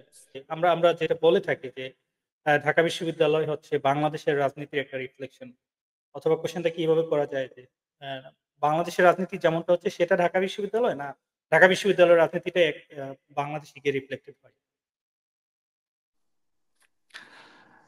এটা নিশ্চিতভাবে একটা ভাইস ভার্সা প্রসেস আমার কাছে মনে হয় যে ডেফিনেটলি কিন্তু আহ, যদি হচ্ছে আহ, মানে একটা সাইড পিক করতে আমার কাছে মনে হচ্ছে ঢাকা ইউনিভার্সিটি থেকে বাকি বাকি জায়গাগুলো প্রভাবিত হয় কারণ আহ, মানে রুরাল কমিউনিটির হয়তো আপনার ধরেন পলিটিক্যাল অ্যাসপাইরেশন আছে বা হচ্ছে পলিটিক্যাল অপিনিয়ন আছে কিন্তু পলিটিক্যালি মোবিলাইজড হইতে হইলে নেতৃত্বটা এই জায়গা থেকে যেতে হয়। এক্সাক্টলি, এখানে দ্বিমত করার সুযোগ নেই। এইবার আমি যদি জাতীয় রাজনীতিতে যাই, আমাদের একটা আ 1-11 এর সময় যে ব্যাপারটি এসেছিল যে -2 ফর্মুলা, সেক্ষেত্রে বিভিন্ন শক্তি কাজ করেছে যে মেইন ২ টি রাজনৈতিক শক্তি অর্থাৎ পরিবার কেন্দ্রিক যে রাজনৈতিক শক্তি সেটার অবসান ঘটাতে। -2 ফর্মুলা বর্তমানে প্রাসঙ্গিক না এই কারণে যেহেতু অলরেডি -1 হয়ে গেছে এবং এটা কেউ করা লাগে নাই। ওদের নিজেদের অপকর্মের ফলেই হয়েছে, যেটা হচ্ছে আমার opinion। সেই জায়গায় আপনি দ্বিমত করতে পারেন। কিন্তু যে বিএনপির যে, আমি যেহেতু একমাত্র দল এই মুহূর্তে -2 থেকে শুধু একটি দলই আছে, বাংলাদেশ ন্যাশনালিস্ট পার্টি বিএনপি। এবং ওরা বারবার করে বলে যে -2 নিয়ে অনেকে সোচ্চার বা -2 ফর্মুলা অনেকে বাস্তবায়ন করতে চাচ্ছে। আ এটার কি আদৌ কোনো যৌক্তিকতা আছে কিনা? অথবা কি আমরা কি কোনো লক্ষণ দেখতে পাচ্ছি যেটা -2 অথবা -1 হওয়ার সম্ভাবনা আছে? আহ, আমার কাছে মনে হয় না। আমার কাছে মনে হয় না এই কারণে, কারণ হচ্ছে যে মানে ওই সময়ে আহ, যারা হচ্ছে 1-11-এর সময় যারা ছিলেন তাদের নিশ্চিতভাবে একটা লক্ষ্য ছিল যে ক্ষমতাটাকে যতটুকু দীর্ঘায়িত করা যায়। সো দীর্ঘায়িত করার জায়গা থেকে হচ্ছে আহ, মানে পলিটিক্যাল পার্টিগুলার মধ্যে এই ধরনের ম্যানুফ্যাকচারিং এর একটা সুযোগ তারা তৈরি করতে চেয়েছিলেন এক। আর দ্বিতীয় কথা হচ্ছে যে আপনার -2 ফর্মুলার ক্ষেত্রে আহ, মানে স্টেটের পক্ষ থেকে একটা ইনসেন্টিভ নিশ্চিতভাবে আসছে। একইভাবে হচ্ছে আপনার পলিটিক্যাল পার্টিগুলোর মধ্য থেকেও কিন্তু ইনসেন্টিভ গিয়েছে বা হচ্ছে পলিটিক্যাল পার্টিগুলোর মধ্যে দুইটা পলিটিক্যাল পার্টির মধ্যে শীর্ষস্থানীয় কিছু কিছু নেতা যুক্ত হয়েছেন। সো এটা একটা ভাইস ভার্সা প্রসেস ছিল। এখনকার সময়ে যে সুযোগ আছে এখন, মানে একটা রাজনৈতিক দল যেটা আপনি বললেন যে অলরেডি মানে দৃশ্যপটে নাই, আর একটা রাজনৈতিক দলের ক্ষেত্রে আসলে আহ, মানে কেউ -1-এর ফর্মুলাতে যেতে চাইলে মানে স্টেটের পক্ষ থেকে ইনসেন্টিভ আসলেও পলিটিক্যাল পার্টির লোকজন সেটাতে সাড়া দিবেন না। এবং পলিটিক্যাল পার্টির লোকজন সাড়া না দিলে সেটা আসলে হওয়ার সুযোগ নাই। কারণ দিন শেষে হচ্ছে আহ, মানে বাংলাদেশের রাজনৈতিক জায়গাগুলো তো নিশ্চিতভাবে পার্সোনালিস্টিক এবং যে পলিটিক্যাল পার্টিটা আছে সেই পলিটিক্যাল পার্টির চেয়ারম্যানকে পদচ্যুত করতে হলে 3/4 মেজরিটি হচ্ছে আপনার কার্যনির্বাহী কমিটির যেটা আছে বা কাউন্সিল যেটা, সেখান থেকে হচ্ছে আপনার 3/4 মেজরিটি মানে অপসারণের পক্ষে আহ, ভোট দিতে হবে। তো 3/4 মেজরিটি কোথাও পাওয়াটা খুবই কঠিন বাংলাদেশের ক্ষেত্রে অন্তত। ঠিক আছে, সো আনলেস সে যদি নিজে পদত্যাগ না করে তাহলে সেই সুযোগ নাই। এবং নিজে পদত্যাগ করানোর সুযোগের মানে নিজে পদত্যাগ করানোর জন্য সিচুয়েশন তৈরি করার জন্য যে ধরনের অ্যাক্টর দরকার সেটা এই মুহূর্তে নাই। সো মানে এটা নিয়ে একটা আলোচনা হইতে পারে যে একজন চেয়ারম্যানকে আসলে অপসারণ করানোর বিধান এত কঠিন কেন হবে বা সেটা ঠিক কিনা, সেটা একটা ভিন্ন আলোচনা হইতে পারে, কিন্তু এই মুহূর্তে এই সুযোগ আসলে আমার কাছে মনে হয় না আছে। রাজনৈতিক দলগুলোর অভ্যন্তরে যে গণতন্ত্রায়নের যে সমস্যা, এবং এটা সকল যারা রাজনীতি নিয়ে সমালোচনা করে বা সমালোচক, রাজনৈতিক সমালোচক, সবার কণ্ঠেই এই আওয়াজটা এখন শোনা যাচ্ছে। আহ মাহবুব মাসুমের টেক কি এই জায়গায়? আহ, রাজনৈতিক দলগুলোর মধ্যে গণতন্ত্রের যে আলোচনাটা মানে ইন্ট্রা পার্টি ডেমোক্রেসি, যেটা আমরা পলিটিক্যাল সায়েন্সের ছাত্ররা প্রায় মানে বিভিন্ন কারণেই পড়াশোনা করে থাকি। তো এই আলোচনাটা আসলে আসে তার কারণ হচ্ছে যে বাংলাদেশের প্রত্যেকটা পলিটিক্যাল পার্টি বাই ডিফল্ট বলে যে আমরা ডেমোক্রেসি চাই। ঠিক আছে, সো ডেমোক্রেসি চায় এবং হচ্ছে মানে এক একজন হচ্ছে নিজেদেরকে ডেমোক্রেসির জন্য নিবেদিত প্রাণ শক্তি হিসেবে প্রমাণ করতে চান। তো মানুষজনের ওই যে আমরা যেটা একটু আগে আলোচনা করছিলাম যে কাজ এবং কথার মধ্যে যে পার্থক্য, এখন একটা দল যদি ডেমোক্রেসি চায় দেশের ক্ষেত্রে তাহলে প্রথমে তো মানুষজন দেখবে যে সে দলের অভ্যন্তরীণ ডেমোক্রেসি প্র্যাকটিস করতেছে কিনা, মানে ঘরে সে ডেমোক্রেসি প্র্যাকটিস করতেছে কিনা, তাহলে তো বাইরে আরেকজনের ডেমোক্রেসিকে সে অ্যালাউ করবে। তো পলিটিক্যাল পার্টির অভ্যন্তরে একটা পলিটিক্যাল পার্টিতে আমরা শুনি যে 1 মিলিয়ন 2 মিলিয়ন মেম্বার্স, সকল সংগঠন মিলে এত বড় সংগঠনে ডেমোক্রেসি নাই। এত বড় সংগঠন হচ্ছে আপনার কর্পোরেট অর্গানাইজেশনের মতো চলছে, যেখানে কোনো ধরনের উপর থেকে যেটা যাবে সেটাই। তো সেই জায়গা থেকে একটা রাজনৈতিক দলের ডেমোক্রেসির যে এসপাইরেশন বা ডেমোক্রেসির প্রতি যে কমিটমেন্টের কথা যেটা পাবলিকলি বলেন, সেখানে মানুষজনের প্রশ্ন আসে। এবং দুর্ভাগ্যজনকভাবে বাংলাদেশের রাজনৈতিক দলগুলোর ক্ষেত্রে দুই একটা ব্যতিক্রম ছাড়া এই গণতন্ত্র চর্চার উদাহরণ খুবই কম। আমরা দেখতেছি যে একজন 40 বছর ধরে একটা পার্টির সভাপতি, একজন আজীবন সভাপতি, বা হচ্ছে সেই সভাপতির বিপক্ষে একজন প্রার্থী হওয়ারও সাহস করতেছেন না, কারণ সভাপতি বিপক্ষে প্রার্থী হলেই সেটা হচ্ছে আপনার তার পলিটিক্যাল ক্যারিয়ার ওখানে শেষ। এবং রাজনৈতিক দলগুলো, যে পার্টিগুলো হচ্ছে রাজনৈতিক দলগুলোকে নিয়ন্ত্রণ করে, সেই পার্টিগুলো ন্যূনতম উদারতা দেখাচ্ছে না। তো যে আমি একজনকে অ্যালাউ করি। তো এই সব কিছু মিলে হচ্ছে আপনার মানুষজনের মানে যার যে রাজনৈতিক বিশ্লেষকরা হচ্ছে ইন্টার পার্টি ডেমোক্রেসির কথা তুলে আনতেছেন, তারা রাইটফুলি তুলে আনতেছেন, কারণ ঘরে যদি ডেমোক্রেসি কেউ প্র্যাকটিস না করে, সে রাষ্ট্রে এসে করবে না। ঘরে যদি হচ্ছে ডেমোক্রেটিক মূল্যবোধের ক্ষেত্রে মানে ভরসা না করেন, তাহলে মানে বাইরে এসে করবেন না। তো এটা রাইটফুলি করতেছে, কিন্তু বাংলাদেশের রাজনৈতিক দলগুলোতে খুব বেশি গণতন্ত্রের চর্চা হয় নাই। তো একটা দিক হইতে পারে যে মানে একটা বিষয় বলতে পারেন যে তৃতীয় বিশ্বের রাজনৈতিক দলগুলোর ক্ষেত্রে তো আসলে পরিবারের বাইরে কাউকে বিশ্বাস করা যায় না। সেটা সেই একই উদাহরণ আমরা ইমরান খানের ক্ষেত্রেও দেখতেছি। কারণ হচ্ছে এখন ইমরান খান মানে তার পলিটিক্যাল ক্যারিয়ারে সম্ভবত সবচেয়ে মার্জিনালাইজ পজিশনে আছেন। একটা বিপুল জনপ্রিয়তা আছে, কিন্তু মার্জিনালাইজড সেনাবাহিনীর এবং জেল মানে জেলখানায় আছেন। তো এই মুহূর্তে হচ্ছে পাকিস্তানে তার মুক্তির যে আন্দোলনটা চলতেছে, সেটা তার ফ্যামিলি মেম্বার দিয়ে হচ্ছে। এবং একটা মানে তার পলিটিক্যাল পার্টির বেশ বেশ কিছু নেতা নিষ্ক্রিয় হয়ে গেছেন, কিছু কিছু দল পরিবর্তন করেছেন। আহ, তো শীর্ষ জায়গাতে এই উদাহরণটা দিয়ে হচ্ছে শীর্ষ জায়গার লেজিটিমেসি তৈরি করার চেষ্টা করতে পারেন, যেটা হয়তো রাজনৈতিক সংস্কৃতির কারণে প্রাসঙ্গিক। কিন্তু কি কারণে একটা ওয়ার্ড পর্যায়ের ইলেকশনও করা যায় না, একটা ইউনিয়ন পর্যায়ের ইলেকশনও করা যায় না, একটা উপজেলা পর্যায়ের ইলেকশন করা যায় না ইন্ট্রা পার্টিতে, সেটা নিশ্চিতভাবে হচ্ছে এক্সিকিউটিভ কমিটিতে কে কে আসতেছে। আহ, আম, এবং হচ্ছে আপনার নিশ্চিতভাবে ওই আসনে যে পাবলিক অফিসের জন্য যিনি ওই মার্কার প্রতিনিধিত্ব করবেন, সেটার নিশ্চিতের ক্ষেত্রে আহ, মানে কোনো ধরনের অপিনিয়ন নেওয়া হচ্ছে না। তো সেই কারণেই আসলে আমরা যখন দেখি একটা কমিটি হওয়ার পরে ককটেল বিস্ফোরণ ঘটে, একটা কমিটি হওয়ার পরে মারামারি হয়, একটা কমিটি হওয়ার পরে হতাহতের ঘটনা ঘটে, এবং পলিটিক্যাল পার্টির অফিসগুলোর সামনে এসে দাঙ্গা হাঙ্গামা হয়। তার কারণ হচ্ছে যে মানে রাজনৈতিক দলগুলোতে মানে নিশ্চিতভাবেই ক্যান্ডিডেটসই থাকবে, প্রতিযোগিতা তো থাকবেই। তো প্রতিযোগিতাতে এই যে মানে কম্পিটিশনটা, সেই কম্পিটিশনটা সলভ করার জন্য আহ, মানে গ্রহণযোগ্য কোনো উপায় রাজনৈতিক দলগুলো তৈরি করতে পারে নাই। Exactly. এবং এই কারণেই বিগত আওয়ামী লীগের মানে রেজিমে আর্থিকভাবে অনেকেই লাভবান হয়েছে, কিন্তু স্থানীয় সরকার মনোনয়ন বোর্ড যে পরিমাণ টাকা কামিয়েছে, আওয়ামী লীগের অন্য কোনো বডি কামায় নাই। এক্স্যাক্টলি, এটা আমার আমার যতটুকু জানা লোকাল রাজনীতি নিয়ে, এবং এটা খুবই খুবই ট্রু। মানে দ্বিমত করার কোনো সুযোগ নেই। আমরা একটু ভিন্ন প্রসঙ্গে যাব, যে বাংলাদেশের রাজনীতিতে শাহবাগ বা হচ্ছে আমরা 2013 বা 14 সালের দিকে যে শাহবাগের গণজাগরণ মঞ্চ, সেটা বাংলাদেশের রাজনীতি ওভারঅল বাংলাদেশকে কতটুকু ক্ষতির সম্মুখীন, কতটুকু ক্ষতি করেছে, অথবা বাংলাদেশের রাজনীতিতে ইতিবাচকতা? আম, দেখুন, আমাদের মানে যদি 13-14 প্রেক্ষাপট বলি, বা হচ্ছে বাংলাদেশের বর্তমান পলিটিক্যাল জার্নির প্রেক্ষাপটও বলি, নিশ্চিতভাবে বাংলাদেশের রাজনীতির একটা গুরুত্বপূর্ণ পিলার হচ্ছে, বা বাংলাদেশের ইতিহাসের একটা গুরুত্বপূর্ণ পিলার হচ্ছে 1971। এবং এটা নিয়ে মানে কে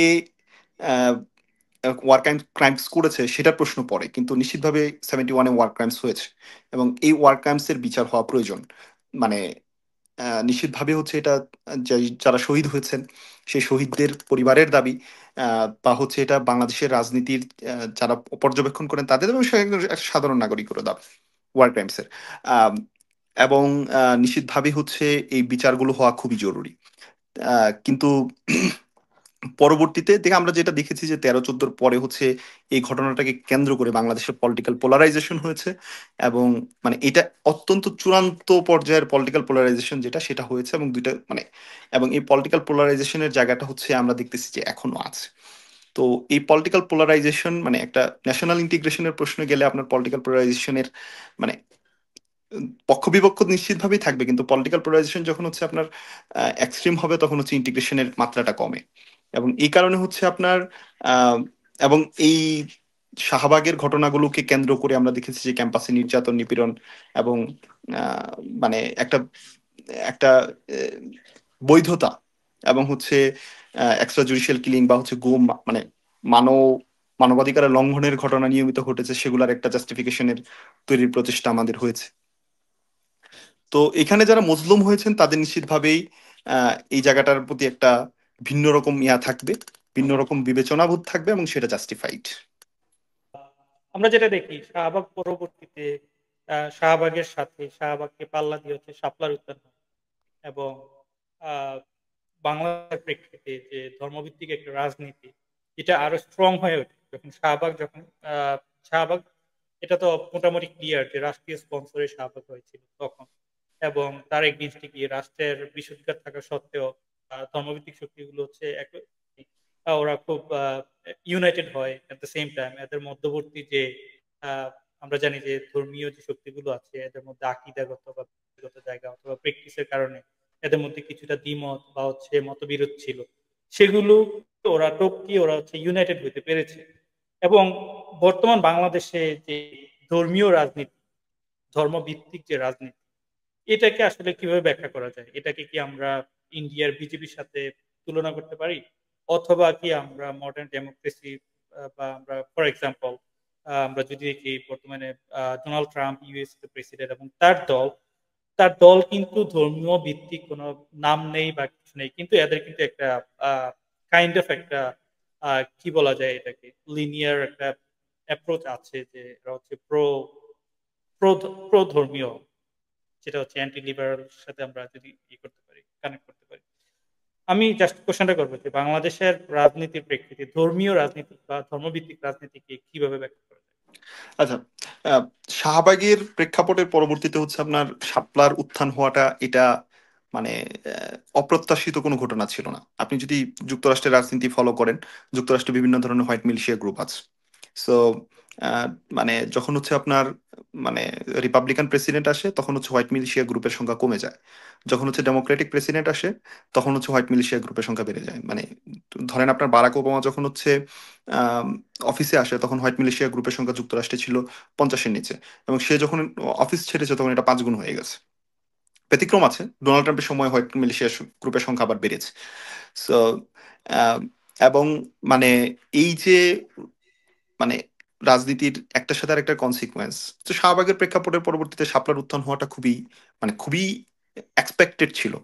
কিন্তু দুর্ভাগ্যজনকভাবে যেটা হয়েছে যে আমাদের পলিটিক্যাল ম্যাচুরিটির, আমরা বিভিন্ন সময় এই প্রশ্নটা তুলি এবং বিভিন্ন সময় কথাগুলো বলি যে পলিটিক্যাল ম্যাচুরিটির জায়গাগুলো আসলে আমাদের মানে ধর্মীয় গ্রুপগুলোর আছে কিনা সেটা তাদের নিজেদের বিবেচনার বিষয়। কিন্তু আমার কাছে অন্তত যেটা মনে হয়েছে যে এইটার জন্য শাপলা চত্বরের উত্থানের জন্য যে ধরনের পপুলার লেজিটিমেসি তৈরি করা, যে ধরনের অপিনিয়ন ম্যানুফ্যাকচারিং এর জায়গাগুলো ছিল, যেটা শাহবাগের ক্ষেত্রে হয়েছে সেটা শাপলার ক্ষেত্রে হয়নি। এবং দীর্ঘদিন হচ্ছে আপনার শাপলার ক্ষেত্রে শাপলার চত্বরের যে ঘটনাগুলো সেগুলোর পরবর্তী যেই বিচারের যে জায়গাগুলো সেগুলোর কোনো কিছু হয়নি। এবং এই যে হত্যাগুলো হয়েছে সেটার লেজিটিমেসি প্রডিউস হয়েছে। প্রশ্নের দ্বিতীয় ভাগটা হচ্ছে যে মানে ধর্মভিত্তিক রাজনীতির ভবিষ্যৎ কি, বা হচ্ছে ধর্মভিত্তিক রাজনীতিটা কিভাবে দেখা দরকার। মানে একটা অত্যন্ত দুর্ভাগ্যজনক বিষয় হচ্ছে যে আমাদের দেশে আমরা সেকুলারিজমকে যেভাবে মানে পাঠ করেছি বা যেভাবে হচ্ছে আমাদের পাবলিক ওপিনিয়ন তৈরি হয়েছে সেকুলারিজমের ব্যাপারে, সেটা মূল সেকুলারিজমের ধারে কাছেও নেই।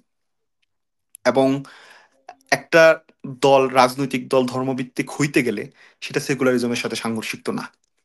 সেকুলারিজমের সাথে সাংঘর্ষিক হবে তখন যখন হচ্ছে একটা রাজনৈতিক দল, সেটা ধর্মভিত্তিক হোক বা ধর্মভিত্তিক না হোক, সে যখন রাষ্ট্র ক্ষমতায় যায় এবং রাষ্ট্রের পলিসি সে যখন হচ্ছে একটা ধর্মের ক্ষেত্রে মানে একটা ধর্মকে সে প্রেফারেন্স দেয়, বা একটা ধর্মাবলম্বী মানুষদেরকে সে যখন হচ্ছে আপনার আহ আপনার কি বলে এটারে আহ, সুবিধা দিচ্ছে বেশি, চাকরির ক্ষেত্রে বলেন সেবার ক্ষেত্রে বলেন, এন্টি সেকুলার কাজ হচ্ছে এটা।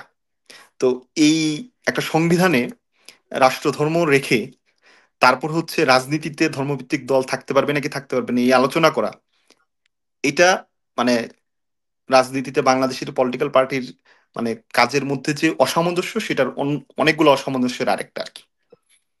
ইভেন তারই প্রাসঙ্গিকতা চলে আসে যে আমাদের যে মূলনীতিগুলো ছিল, সেই মূলনীতিগুলো কতটুকু কত বেশি সমস্যাযুক্ত ছিল।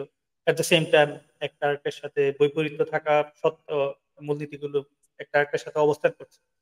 আ আমরা আজকে হয়তো এই আলোচনা করব না যে বর্তমান যে সংবিধান সংস্কার কমিশন যে প্রতিবেদন দাখিল করেছে অর্থাৎ প্রতিবেদন জমা দিয়েছে সেই জায়গায় ওরা মূলনীতিগুলোতে পরিবর্তন নিয়ে আসছে। যেহেতু ব্যাপারগুলো এখনো ফাইনাল না, আমরা সেই জায়গায় যাব না। আমরা একটু আবার রাজনৈতিক দলগুলোর উপরে একটু আলোকপাত যদি করি।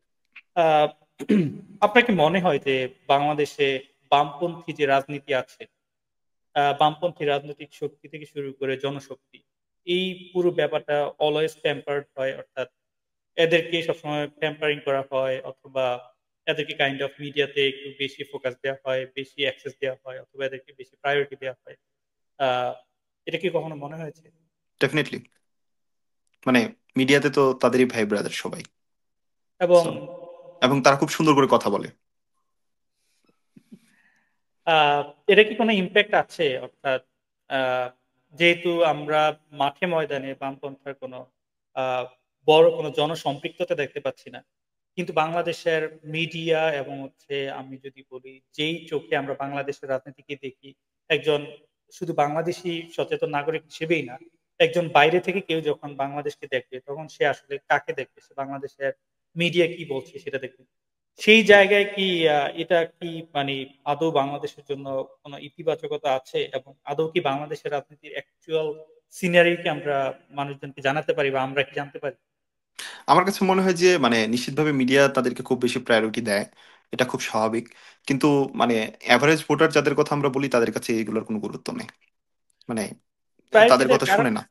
প্রায়োরিটি তাদের দেওয়ার কারণ কি থাকতে পারে? ফর এক্সাম্পল আমি যদি বলি সংখ্যালঘুদের কথা বা হচ্ছে বাংলাদেশের নৃতাত্ত্বিক যে গোষ্ঠীগুলো আছে, সংখ্যালঘু গোষ্ঠী অথবা ধর্মীয় সংখ্যালঘু। এদেরকে প্রায়োরিটি দেয়া আমার আমার পলিটিক্যাল যে নলেজ আছে তার ভিত্তিতে আমি বলব যে অবশ্যই উচিত। এবং এদেরকে ইভেন প্যাম্পারিং করা উচিত। কারণ একটা মানুষ যখন সংখ্যালঘু থাকে ইভেন আ কোনো ক্ষেত্রে এদেরকে একটু বেশি প্রায়োরিটি দেওয়াটা আমার কাছে মনে হয় যে এটা একটা গণতন্ত্রের একটা পজিটিভ দিক। কিন্তু বামপন্থী বা বামপন্থী শক্তি কেন এটা দেয়া হবে? ইভেন আমরা যদি দেখি, আমরা যদি একটু এনালাইসিস করি যে বিগত ফেসিবাদ আমি যে শাহবাগের প্রশ্নটা করলাম।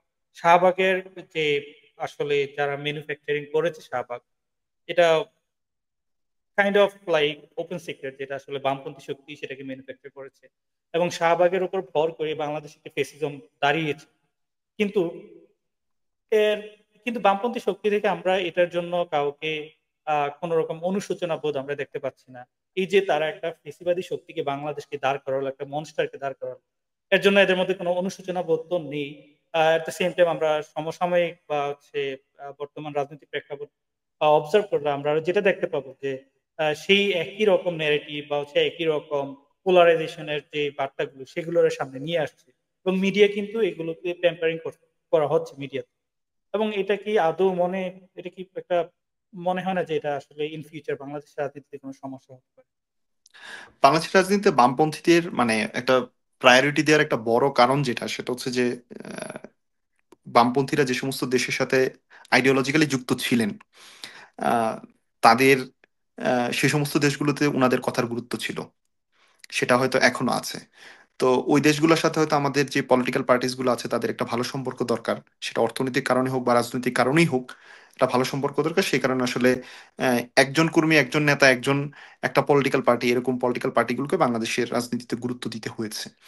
তো এই রাজনীতির ডাইমেনশন চেঞ্জ করতে না পারলে এটা থেকেই যাবে এক। আর তৃতীয় কথা হচ্ছে নিশ্চিতভাবেই আপনি যেটা ওপিনিয়ন প্রডিউসের কথা বললেন, ন্যারেটিভ তৈরির কথা বললেন, এইটা আসলে মানে আহ, মানে এটা একটা বাস্তবতা। এবং এই বাস্তবতার কারণে আসলে তারা মিডিয়াতে গুরুত্ব পায়। কারণ একটা ন্যারেটিভ যখন হচ্ছে প্রডিউস হইতেই থাকে তখন সেটার পক্ষে একটা পাবলিক কনসেন্ট তৈরি হয় এবং মিডিয়াগুলো তখন হচ্ছে ওই ন্যারেটিভের পক্ষে যারা আছেন বা ওই ন্যারেটিভটাকে আর একটু ভালোভাবে যিনি ব্যাখ্যা করতে পারবেন তাকে নিয়ে আসবেন। এটা খুবই স্বাভাবিক। তো সে জায়গা থেকে যদি আসলে ন্যারেটিভ, কাউন্টার ন্যারেটিভ প্রডিউসের মেকানিজম আপনার হাতে না থাকে, মানে যারা বামপন্থী শক্তিগুলোর ওই ন্যারেটিভকে পছন্দ করেন না, তাদের হাতে যদি না থাকে তাহলে সেটা কাজ করবে না। এখন আম, বাংলাদেশে আসলে মানে হুট করে একটা পত্রিকা কিছুদিন আগে চালু হলো, চালু হয়ে মনে হলো যে তারা আসলে প্রথম আলোর বিকল্প হয়ে যাবে। ঠিক আছে? প্রথম আলোর বিকল্প মানে শুরুর দিনেই পত্রিকাটা দেখে আমার কাছে মনে হয় নাই যে এটা প্রথম আলোর বিকল্প হতে যাচ্ছে। সো অনেক ভাইব তৈরি হয়েছে, অনেক কিছু হয়েছে, কিন্তু কর্মদক্ষতায় যদি আপনি কাউকে পিছনে না ফেলতে পারেন, সেটার কোনো সুযোগ নেই। এবং নিশ্চিতভাবে প্রথম আলোর সামনে বা হচ্ছে ডেলি স্টারের সামনে গিয়ে যে ধরনের ঘটনা হয়েছে, এগুলো জাস্ট কি বল মানে মানে আমি এটাকে সিভিক কোনো বিহেভিয়ার বলবো না। আননেসেসারি ছিল আমার মতে। এক্স্যাক্টলি। এরপরে আসি নতুন একটি রাজনৈতিক শক্তি আমরা যেটাকে দেখি, জাতীয় নাগরিক কমিটি। আহ, আমি প্রথমে ভেবেছিলাম যে বাংলাদেশের রাজনীতিতে শিক্ষিত মানুষের রাজনীতি নেই। আমরা যদি লোকাল পলিটিক্স দেখি, সেখানে যে ছেলেটির আহ, লেখাপড়ায় আসলে তার ইয়ে কম, মনোযোগ কম, অথবা একটি বেকার ছেলে সে এলাকায় রাজনীতি করে বেড়াবে, অথবা মা বাবা তার প্রতি অসন্তুষ্ট, সে ফ্যামিলিতে না থেকে সে তার সার্কেল নিয়ে রাজনীতি করবে, আধিপত্য বিস্তার করবে লোকাল লোকাল এরিয়াতে। লোকাল পলিটিক্স এর এটা একটা কমন সিনারিও আমাদের। আমাদের শুধু বাংলাদেশ নয়, মনে করি ইন্ডিয়া এবং পাকিস্তান, ওই আমাদের সাবকন্টিনেন্টের সেম একটা সিনারিও। কিন্তু আমি যেটা আশাবাদী ছিলাম, বৈষম্য বিরোধী ছাত্র আন্দোলন, এট দ্য সেম টাইম জাতীয় নাগরিক কমিটি, সেখানে ওরা একটা নতুন রাজনৈতিক শক্তি নিয়ে আসছে। আহ, কি মনে হয় সেখানে কি আসলে শিক্ষিত মানুষদেরকে কি রাজনীতিতে অ্যাট্রাক্ট করা পসিবল হবে? শুধু এটা না, আমি ওভারঅল সকল রাজনৈতিক শক্তিকে ইনক্লুড করার চেষ্টা করছি এই কোশ্চেনে। আমার কাছে মনে হয় যে রাজনৈতিক আহ, মানে একটা পলিটিক্যাল পার্টি দাঁড়ানোর সাথে হচ্ছে আপনার আহ, বাকি সকল প্রশ্ন জড়িয়ে যাবে আর কি। মানে যদি হচ্ছে এই পলিটিক্যাল পার্টিটা দাঁড়াতে পারে। এখন নিশ্চিতভাবে যে কোনো পলিটিক্যাল স্ট্রাকচারই হচ্ছে আপনার একটা ডানপন্থী দল থাকে, একটা বামপন্থী দল থাকে, এবং এই দুইটাই হচ্ছে মানে মেজরিটি হয়। বামপন্থী বলতে আমি সমাজতান্ত্রিক দল বুঝাইতেছি না, মানে পলিসির দিক থেকে, ইকোনমিক পলিসির দিক থেকে বা পলিটিক্যাল পলিসির দিক থেকে একটু বামপন্থী। সো যখন হচ্ছে প্রেসিডেন্ট জিয়াউর রহমান যখন হচ্ছে মিলিটারি টেক ওভার করলেন, মানে পাওয়ার টেক ওভার করলেন আর কি মিলিটারিতে, মিলিটারি সহ আর কি। সো তারপর হচ্ছে যখন উনি রাজনৈতিক দল তৈরি করার পরিকল্পনা করলেন বা রাজনৈতিক দল তৈরি করলেন, উনি মানে গ্রাউন্ডে দেখলেন যে আমি যখন হচ্ছে মানে উনি যখন হচ্ছে পলিটিক্যাল কার্যক্রম ওপেন করবেন, তখন আসলে বাংলাদেশে বামপন্থী রাজনৈতিক দল আছে, এবং আওয়ামী লীগ আসলে বামপন্থা বা হচ্ছে একটু সফট লেফট যেটা আওয়ামী লীগ বলতে পছন্দ করে। তো সেই জায়গায় তারা চ্যাম্পিয়ন। তো রাজনৈতিক দল যদি হচ্ছে মানে জিয়াউর রহমান যদি আরেকটা বামপন্থী দল করেন, তাহলে আহ, মানে নতুন করে আসলে সে গ্রাউন্ডে টিকে থাকার কোনো সুযোগ নেই, কারণ ওই পক্ষের যত ভোট সেটা আওয়ামী লীগই পাবে। তো তখন হচ্ছে মানে জিয়াউর রহমান আহ, যে পার্টিটা তৈরি করলেন সেটা মানে খুবই প্রাসঙ্গিকভাবে ডানপন্থী একটা রাজনীতি, মানে মানে হয়তো সফট রাইট বলতে চাইবেন, বাট ডানপন্থীদের সাথে সংযোগ রেখেই হচ্ছে একটা রাজনৈতিক দল হয়েছে। সেটা অনেকে হচ্ছে আহ, স- মানে প্রাক্তন বিভিন্ন ধর্মীয় রাজনৈতিক দলের লোকজন ছিলেন, প্রাক্তন সিভিল সোসাইটির লোকজন ছিলেন, প্রাক্তন মিলিটারি অফিসাররা এসে যুক্ত হয়েছেন, এবং মানে মুসলিম লীগের লোকজন এসে যুক্ত হয়েছেন। সো একটা ডানপন্থী দল হয়েছে। সো ওই প্রেক্ষাপটের সাথে যদি এখনকার প্রেক্ষাপটকে আপনি কোনোভাবে মিলাতে চান আর কি, মানে আম, যদি ধরে নেওয়া যায় যে আওয়ামী লীগ তার রাজনৈতিক প্রাসঙ্গিকতা হারাচ্ছে, বিশেষ করে 24-এর গণহত্যার পরে, তো সে জায়গা থেকে আসলে যদি মানে এই আইডিওলজিক্যাল স্পেকট্রামে যদি হচ্ছে জাতীয় নাগরিক কমিটি বা হচ্ছে তাদের যে পলিটিক্যাল পার্টিটা হবে, সেটা যদি আইডিওলজিক্যাল স্পেকট্রামে যদি একটা নিজস্ব জায়গা তৈরি করে এবং নিজস্ব অভিনবত্ব তৈরি করতে পারে, তখন হচ্ছে মানে প্রিন্সিপালি তখন হচ্ছে পার্টিটা টিকবে। তো আম, আমি দেখতেছি যে এই পার্টিতে ডানপন্থী লোকজন আছে, বামপন্থী লোকজন আছে, আম, সব ধরনের লোকজন আছে। তো বাংলাদেশে এরকম জগা খিচুড়ি আসলে ফাংশন করা খুব কঠিন, কারণ বাংলাদেশে আসলে কম্প্রোমাইজ বা হচ্ছে নেগোসিয়েশনের যে টেকনিক গুলা বা হচ্ছে যে সংস্কৃতি, সেটা খুব একটা সুবিধার না। সো মানে আমি জানি না এই পার্টিটা কোন দিকে যাবে, কিন্তু এই পার্টিটা যদি ডান দিকে যায়, তাহলে আমি ডান দিকে দেখতেছি যে একটা পলিটিক্যাল পার্টি অলরেডি আছে, মানে যেটা সফট রাইট নিজেদেরকে দাবি করতেছে, আরেকটা পলিটিক্যাল পার্টি আছে যারা হচ্ছে এক্সট্রিম রাইট। এক্সট্রিম রাইট অন্তত না বললেও সরাসরি রাইট বলা যায়। সো ওইখানে গিয়ে তাদের হচ্ছে মানে ওইখানে স্পেস তৈরি করতে পারার সুযোগ সম্ভাবনা কম। এখন জাতীয় নাগরিক কমিটি যদি হচ্ছে আপনার আহ রাজনৈতিক দল তৈরি করতেই যায়, তাহলে তাদের একটু সেন্টার থেকে একটু বাম দিকে আসতে হবে। কারণ বাম দিকে আসতে হলে বামপন্থী যে রাজনৈতিক দলগুলো আছে, তাদের আওয়ামী লীগের প্রতি যে ভালোবাসা, সেটা থেকে বের করে এনে ভালোবাসাটা তাদের প্রতি নিতে হবে। তো সেই জায়গা থেকে মানে এটা হচ্ছে একটা সহজ সলিউশন আমি কথা বললাম, বাট মানে মোটা দাগে কথা হচ্ছে যে আইডিওলজিক্যাল স্পেকট্রামে তাদের জায়গাটা কোথায় হচ্ছে, এবং যদি এই জায়গাটা হয় তখন হচ্ছে আপনার নিশ্চিতভাবে হচ্ছে মানে রাজনীতিতে টিকে থাকার প্রশ্নটা আসবে, এবং তখন হচ্ছে মানে শিক্ষিত মানুষজন আহ, উম, মানে আশাটা সেটার প্রশ্ন আসবে। কিন্তু রাজনীতির গুণগত মান পরিবর্তন হবে কিনা সেটার প্রশ্ন আসলে অনেক মানে অনেক লম্বা প্রশ্ন। সো সংস্কারের ধারণাটাকে আমরা এই জন্যই মানে পছন্দ করছি বা পুশ করতেছি। তার কারণ হচ্ছে ক্ষমতায় থাকার এবং না থাকার পার্থক্যটা যত কমায় আনা যাবে, রাজনীতি তত মানসম্পন্ন গুণগতভাবে আগায় যাবে। সো একজন ক্ষমতায় না থাকলে সে দেশে থাকতে পারতেছে না 15 বছর বা 16 বছর ধরে। আহ, আরেকজনের ক্ষমতা চলে গেছে, তিনিও দেশ থেকে পালাইতে হইলো। তো ক্ষমতায় থাকার মানে ক্ষমতায় না থাকলে, ক্ষমতায় যতদিন ছিলেন ততদিন তো দুই পক্ষই মনে হয়েছে যে তারা অবতার। তো এই পার্থক্যটা যত কমিয়ে আসবে তত হচ্ছে আপনার মানে আহ, একজন 18 বছরের বা 20 বছরের একজন লোক সে একটা ফোন দিয়া একজনের মানে কোন একটি মানে কোন একটা গভর্নমেন্ট পলিসি চেঞ্জ করে ফেলতেছে, এগুলো খুব সুখকর অভিজ্ঞতা না। এই জিনিসগুলো যত চেঞ্জ হবে মানে যত হচ্ছে ইনস্টিটিউশন দাঁড়াবে তত হচ্ছে আপনার রাজনীতি সুন্দর হবে। তখন শিক্ষিত মানুষজনরাও হয়তো মানে যারা আহ, একটু আহ, ভদ্রলোক বলতে চাই, আমরা জেন্টলম্যান বলতে চাই, তাদের মতো লোকজন আসবে নিশ্চিতভাবেই। চমৎকার। এই জায়গায় আমি জাস্ট অল্প একটু অ্যাড করতে চাচ্ছি যে আমরা যে মেশিন পলিটিক্স এর যে আইডিয়াটা নিয়ে আলোচনা করছিলাম, যে মেশিন পলিটিক্সে একজন প্যাট্রন থাকবে, অর্থাৎ পলিটিক্যাল পার্টির যে চিফ থাকবে, অথবা political party itself, it could B A machine and kind of it could B A patron, এবং ক্লায়েন্ট থাকবে তার হচ্ছে যারা পছন্দের লোকজন। সেই জায়গায় মেশিন পলিটিক্স আমরা যেটা দেখি যে এদের ইনিশিয়াল টার্গেটই থাকে ম্যাটেরিয়ালিস্টিক যে রিওয়ার্ড, এগুলোর প্রতি, রাইট? এদেরকে ম্যাটেরিয়ালিস্টিক রিওয়ার্ড দেওয়া মিনস এদেরকে কোনো একটা অ্যাডভান্টেজ দেওয়া, কাইন্ড অফ সরকারি চাকরি দেয়া, অথবা এদেরকে আইনের ফাঁকফোকর দিয়ে এদেরকে বাঁচিয়ে দেয়া, এরকম যে ব্যাপারগুলো ছিল। মেশিন পলিটিক্স এর জন্য যেটা থ্রেট, যদি কোথাও মেশিন পলিটিক্স না থাকতে বা মেশিন পলিটিক্স না থাকে, সে জায়গায় যেই শক্তিটা শক্তিশালী হয় সেটা হচ্ছে আইডিওলজি। এখন এই প্রশ্নটা হচ্ছে নাগরিক কমিটির জন্য, জাতীয় নাগরিক কমিটির জন্য খুবই প্রাসঙ্গিক, যে ওরা কি আইডিওলজির ভিত্তিতে জাতীয় নাগরিক কমিটি চলবে? এবং সেই জায়গায় আমরা একটা একটা কথা বারবার ওরা বলার চেষ্টা করে, যেটা বিগত সময়ে আওয়ামী লীগ বলেছিল, যে আওয়ামী লীগ হচ্ছে মুক্তিযুদ্ধের চেতনার দল। কিন্তু এই মুক্তিযুদ্ধের চেতনা কি, হোয়াট ইজ মুক্তিযুদ্ধের চেতনা, এটার কি কোনো ডেফিনেশন আছে কিনা, এটা আমি মাহবুব মাসুমের কাছ থেকে জানতে চাইবো। আহ, আমি যেটা জানি সেটা হচ্ছে শেয়ার করবো। এট দ্য সেম টাইম আমি যদি দেখি জাতীয় নাগরিক কমিটি, ওরা হচ্ছে চেতনা জায়গায় আমরা হচ্ছে জুলাই অভ্যুত্থান বা 24-এর স্পিরিট নিয়ে রাজনীতি করি। এখন চব্বিশের স্পিরিট, সেটাকে যদি আমি আইডিওলজি হিসেবে দাঁড় করাতে চাই, to me it will be too difficult. For example, আমি যদি জামায়াতে ইসলামের রাজনীতির কথা বলি, ধর্মভিত্তিক রাজনীতি করে, অথবা যদি আমি সিপিবির কথা বলি, অথবা সমাজতান্ত্রিক দলের কথা বলি, আহ, ওরা হচ্ছে মার্কসিজম বা লেনিনিজম সেগুলো নিয়ে রাজনীতি করে। এদের অলরেডি সেট একটা আইডিওলজি আছে এবং ওরা সেটা প্রতিষ্ঠার জন্য রাজনীতি করছে।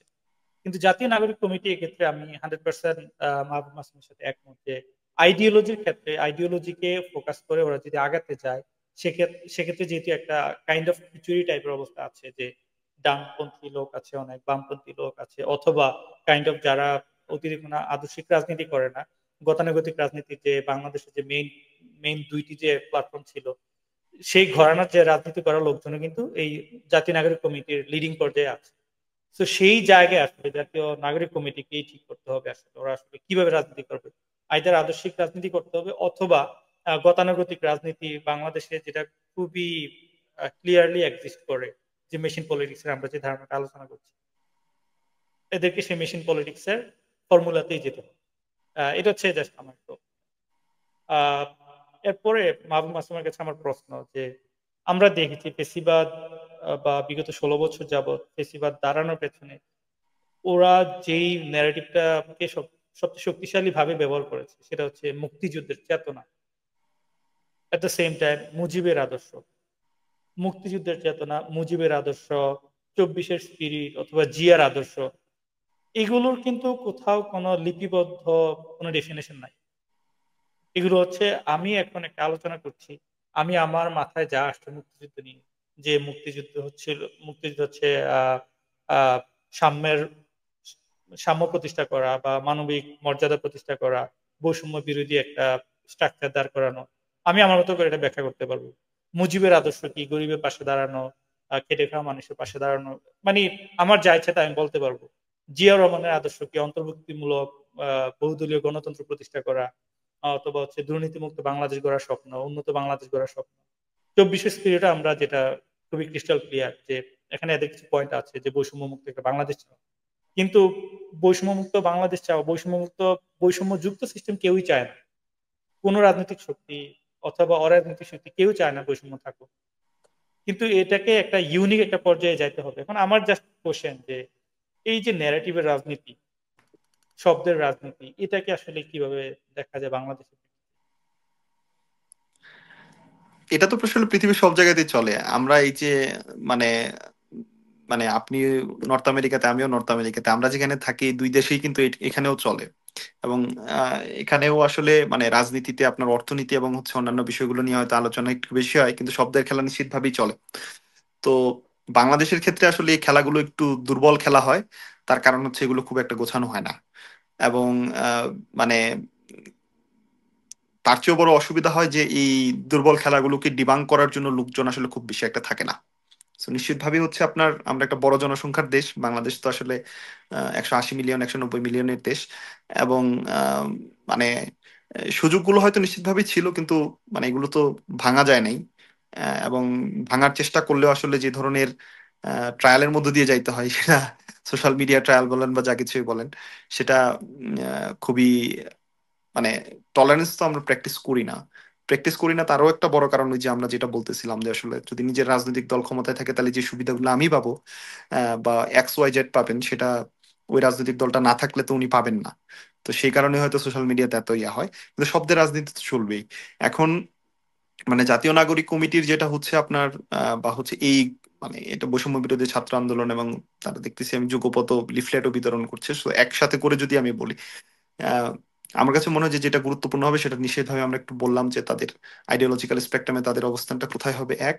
দ্বিতীয় কথা হচ্ছে যে উম, আহ, মানে তারা অর্থনীতির ক্ষেত্রে কোন ধরনের পলিসি দিতে চান, রাষ্ট্রের প্রকৃতির ক্ষেত্রে কোন ধরনের পলিসি দিতে চান। আমার কাছে মনে হয় যে এগুলো খুবই গুরুত্বপূর্ণ বিষয় এখন।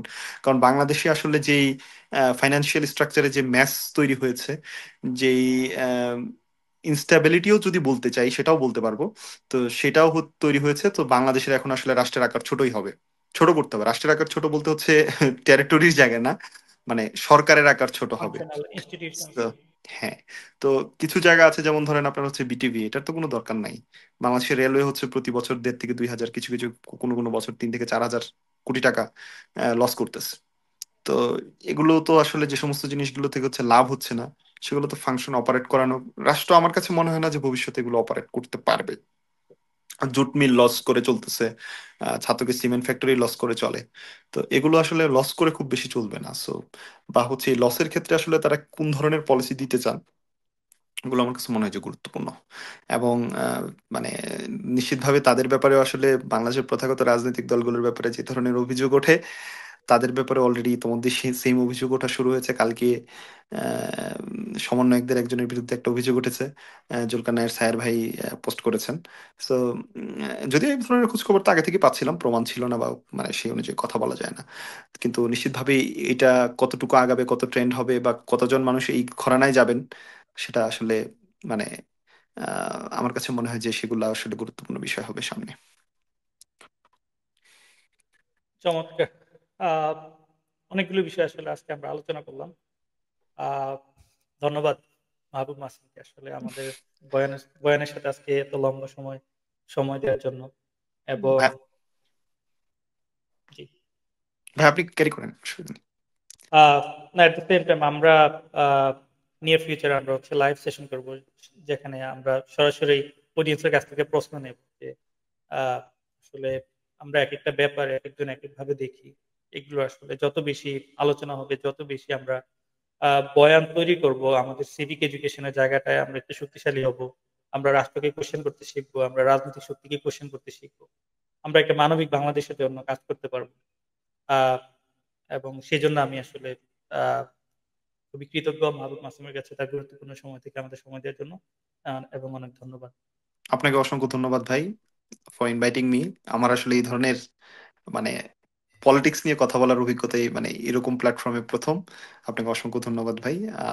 মানে দর্শকদেরকেও আহ, মানে আপনার মাধ্যমে ধন্যবাদ এবং অভিনন্দন জানাতে চাই সময়টুকু ব্যয় করে দেখার জন্য। নিশ্চিতভাবেই নিশ্চয়ই অন্য কোনো প্ল্যাটফর্মে আবার হয়তো দেখা হবে।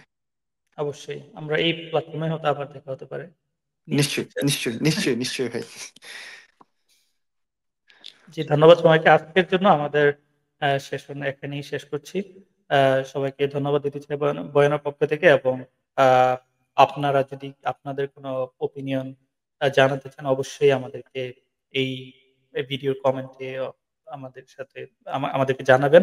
এট দ্য সেম টাইম এই ভিডিওটি শেয়ার করবেন। ধন্যবাদ।